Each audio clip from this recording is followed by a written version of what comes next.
Hello everyone, आज के इस वीडियो में आप सभी का स्वागत है। आज प्रश्नावली 5.2 का क्वेश्चन नंबर 9 को हल करना बिल्कुल आसानी से सीखने वाले हैं और उम्मीद करता हूँ ये क्वेश्चन आपको बहुत अच्छी तरीके से समझ में आ जाएगा। अगर आप इस चैनल पर नए हो तो चैनल को सब्सक्राइब कर लेना और वीडियो पसंद आए तो एक लाइक कर देना।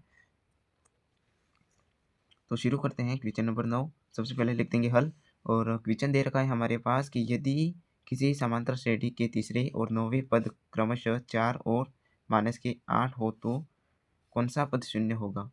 यानी कि हमें कौन सा पद शून्य होगा इसका मतलब n का मान निकालना है और यहाँ पे क्रमशः का मतलब होता है लगातार। यानी कि तीसरे पद का मान है हमारे पास 4 और 9वें पद का मान -8 दे रखा है। तो तीसरे पद का मान प्लस के 4 और 9वें पद का मान -8 दे रखा है। उनको किस तरह से लिखेंगे यहाँ पे लिखेंगे तीसरे पद को a3 बराबर प्लस के 4। ठीक है, तीसरे पद को a3 से दर्शाते हैं और a3 बराबर है प्लस के 4। इसी प्रकार से 9वें पद का मान भी दे रखा है -8। तो 9वें पद को हम कैसे दर्शाएंगे, a9 बराबर -8 हो गया। अब यहाँ पे क्या करेंगे, a3 का सूत्र लगाएंगे और a9 का सूत्र लगा देंगे। तो a3 यानी कि तीसरे पद ज्ञात करने का सूत्र कैसे होगा, a प्लस यहाँ से एक कम कर देंगे 2d हो जाएगा और बराबर है 4। इसको मानेंगे समीकरण नंबर 1। इसी प्रकार से 9वें पद ज्ञात करने का सूत्र भी यहाँ पे लिख देंगे। 9वें पद ज्ञात करने का सूत्र क्या होगा, a प्लस 9 में से एक को कम कर देंगे यानी कि 8d हो जाएगा और बराबर है -8। इसको मान लेंगे समीकरण नंबर 2। अब समीकरण 1 और समीकरण 2 को हल करेंगे तो d का मान और a का मान हमें पता चल जाएगा और a का मान और d का मान हमें अगर पता चल गया तो हम शून्यवा पद कौन सा होगा वो भी पता कर पाएंगे। तो क्या करेंगे, समीकरण 1 और समीकरण 2 को हल करेंगे और समीकरण 1 और समीकरण 2 को घटाएंगे। ठीक है, तो यहाँ पे क्या लिखेंगे, समीकरण 1 व 2 को घटाने पर, समीकरण 1 व 2 को घटाने पर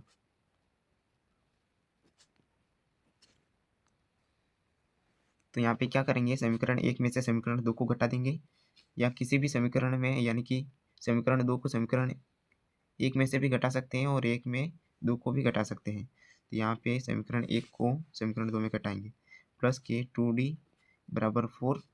ये समीकरण 1 है, उसमें समीकरण 2 को घटाएंगे, a प्लस 8d बराबर है -8। यहाँ पे लिख देंगे घटाने पर।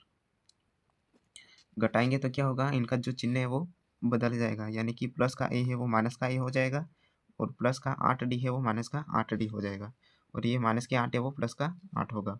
चिन्ह बदल जाएंगे। यहाँ पे क्या होगा, प्लस माइनस कैंसिल हो जाएगा और 8d में से 2d को घटा देंगे तो कितना d बचेगा हमारे पास, 6d बचेगा। ठीक है, और वो भी माइनस का, क्योंकि 8d वो बड़ी संख्या है और बड़ी संख्या क्या क्या माइनस का चिन्ह है, इसलिए माइनस की 6d होगा। यहाँ पे प्लस का 4 और ये प्लस का 8 है, तो क्या करेंगे, जोड़ देंगे, यानी कि 4 + 8 12 हो जाएगा। यहाँ से d का मान निकल जाएगा बहुत आसानी से।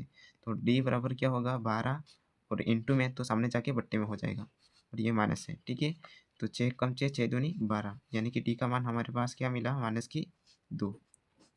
अब क्या करेंगे, ये d का मान मिला है उसको समीकरण 1 में या समीकरण 2 किसी भी समीकरण में रख देंगे। तो समीकरण d का मान समीकरण 1 में रखने पर, समीकरण 1 में d का मान रखने पर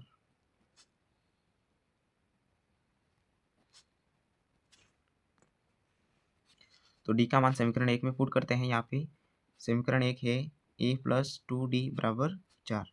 अब यहाँ पे क्या करेंगे, d का मान रख देंगे, तो a प्लस 2 और d का मान क्या है, -2 बराबर है 4। a प्लस माइनस क्या होगा, माइनस के 2 दूनी 4 बराबर होगा 4।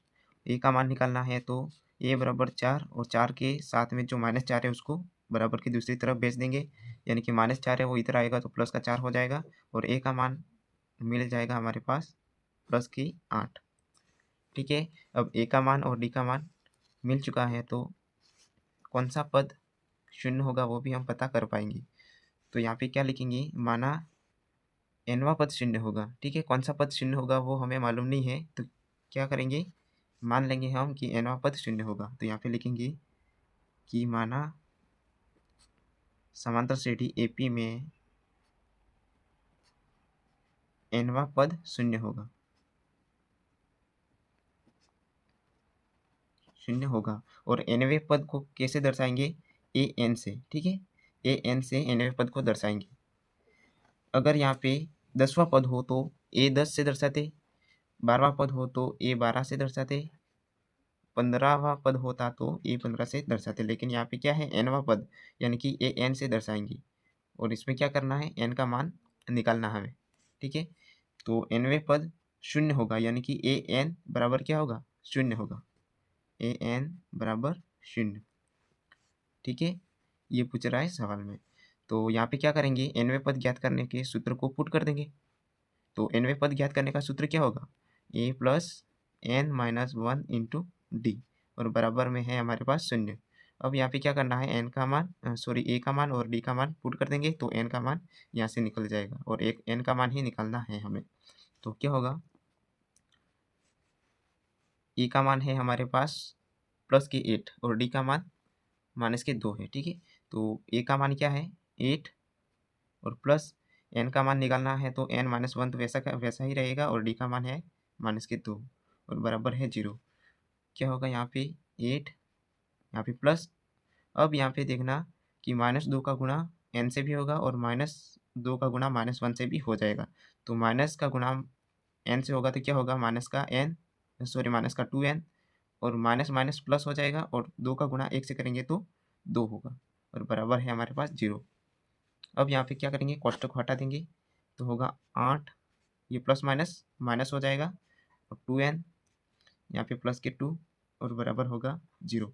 अब यहाँ पे ये प्लस का 8 है और ये प्लस के 2 है, तो क्या होगा 8 प्लस 2 10 हो जाएगा। ठीक है, तो यहाँ पे 10 और ये माइनस के 2n बराबर 0। अब ये माइनस के 2n है, वो उसको पॉजिटिव करने के लिए उसको बराबर की दूसरी तरफ भेज देंगे, यानी कि क्या होगा 10 बराबर 2n हो जाएगा, और n की वैल्यू यहाँ से निकालनी है। तो इसको पहले तो क्या करेंगे, 2n को आगे लिख देंगे और 10 को बाद में लिख देंगे, 2n बराबर 10, इस प्रकार से लिख सकते हैं। तो यहाँ पे n का मान निकालेंगे तो क्या होगा, n बराबर 10/2 हो जाएगा। ठीक है, क्योंकि इंटू में है तो सामने जाके बट्टे में हो जाता है, 2 1 कम 2 तो बचे 10। तो n का मान हमारे पास फाइनल क्या मिला है, 5। यानी कि हम कह सकते हैं कि समांतर श्रेणी में 5वां पद शून्य होगा। ठीक है, तो यहाँ पे क्या लिखेंगे, अतः